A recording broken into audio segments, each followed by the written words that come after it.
Well, there you go. Like it or not, wanted him or not, Richarlison is now Tottenham's fourth signing of this transfer window, and we are now the 1st of July. What the hell is going on? Well, listen, for me, I didn't think it was a priority to have a backup striker at this point. But while saying that, I have to say, I've been calling out for a backup striker pretty much since we've been relying on Kane the whole time. So, for several years, we've been crying out, desperately need a striker, a backup. And now we've got someone.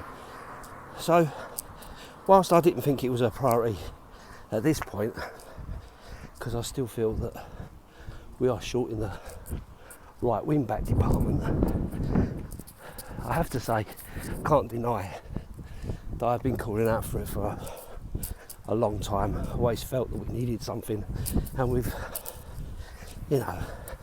played around a little bit with it with Janssen and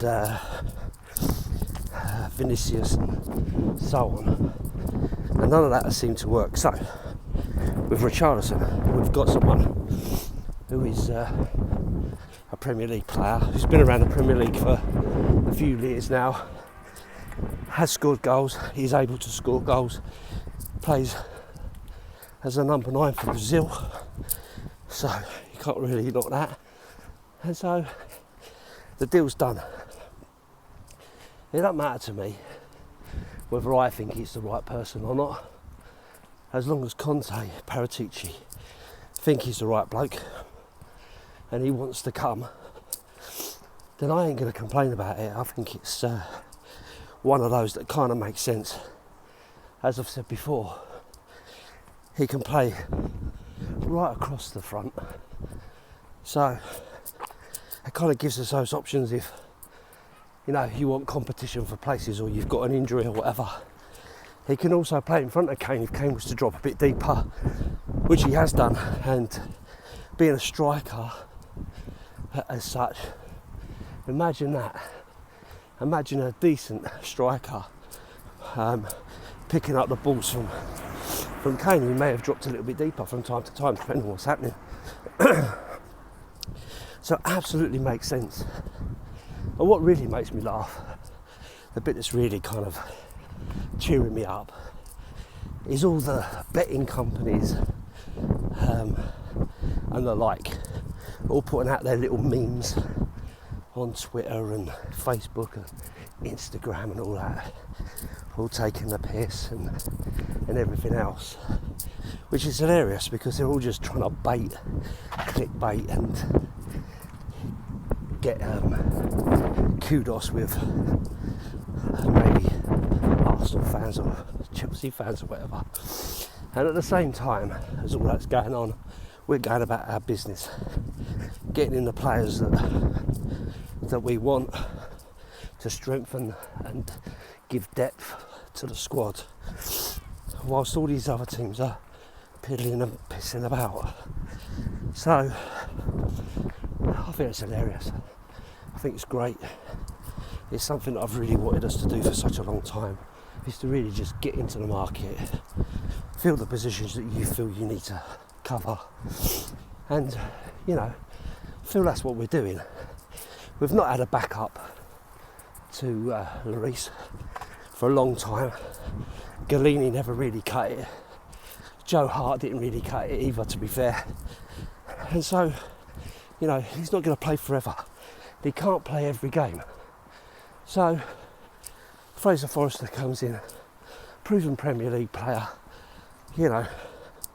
ready and willing to step in, and not some risk player or someone who's absolutely at the end of his career. So you got that. Then you got Perisic. We did need a left back. We've had Reguilon, who for me is shown little bits, but nothing as good as I'd really wanted it to be. A bit disappointed with him, and he looks like he's, surplus to requirements. Sessegnon has always been the one who's got the expectation on him. The player that we think he's going to turn into, but has shown he's still got a little way to go yet. That confidence in taking the man on, beating the man, putting a cross in. That's what I desperately want to see from him. I think he's got the ability. It's just whether he's actually got the confidence to do it. So we clearly needed someone else in that position. We filled it. Central midfield, you've got the Bentancur, you've got Højbjerg, right? You've got Skip, but you've now also got Bissouma, who again, Premier League proven, have got the ability, someone who has been courted by a lot of teams, and we've got him in a position we need to cover. Back up for Kane, we've called it out for such a long time, and this should have been done, God knows how long ago, but we've finally got someone as a backup to Kane.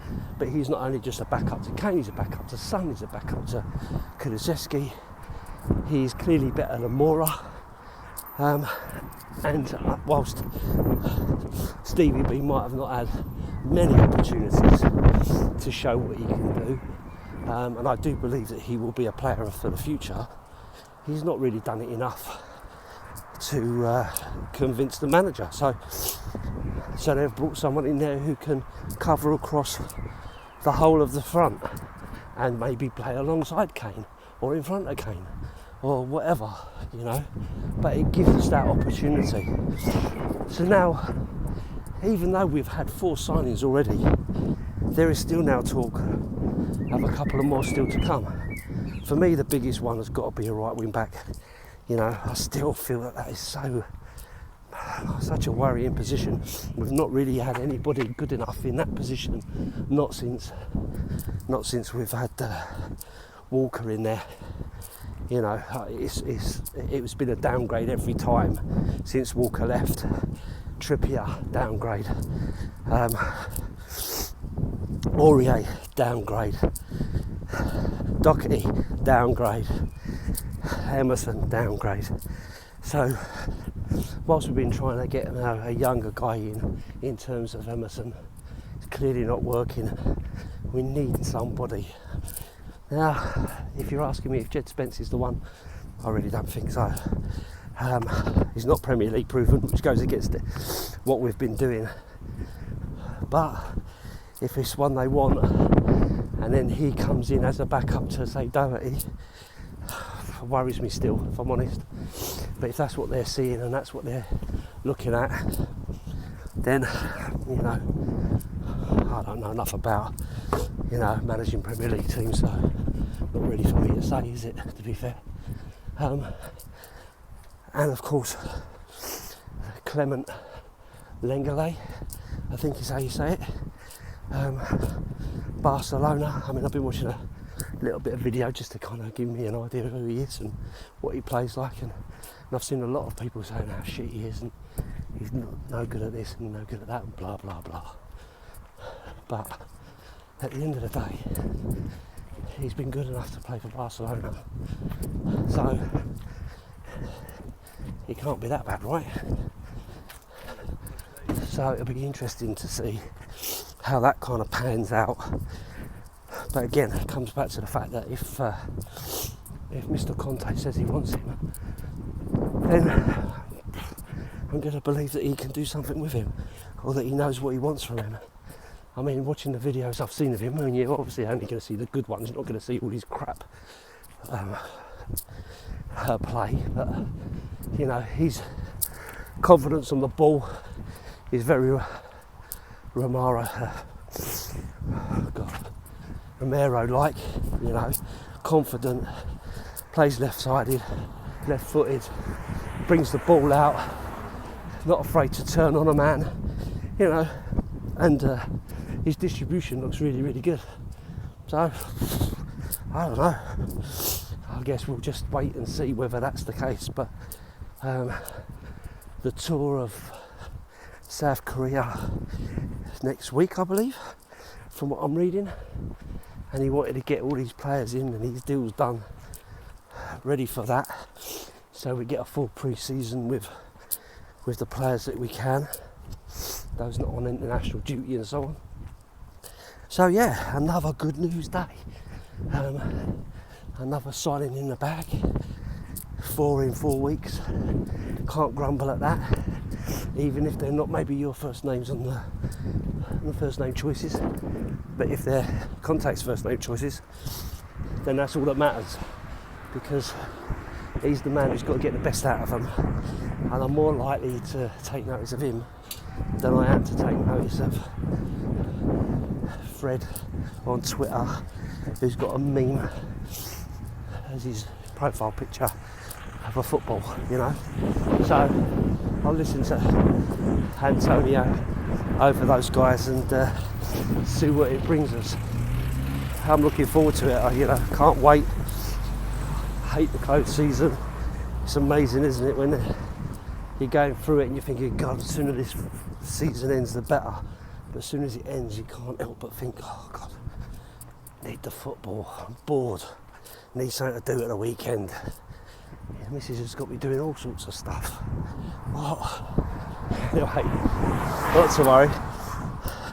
My subscriber count is continuing to go up. I'm now about 2 away from 1,200, which is quite nice. It means that someone's enjoying the vids.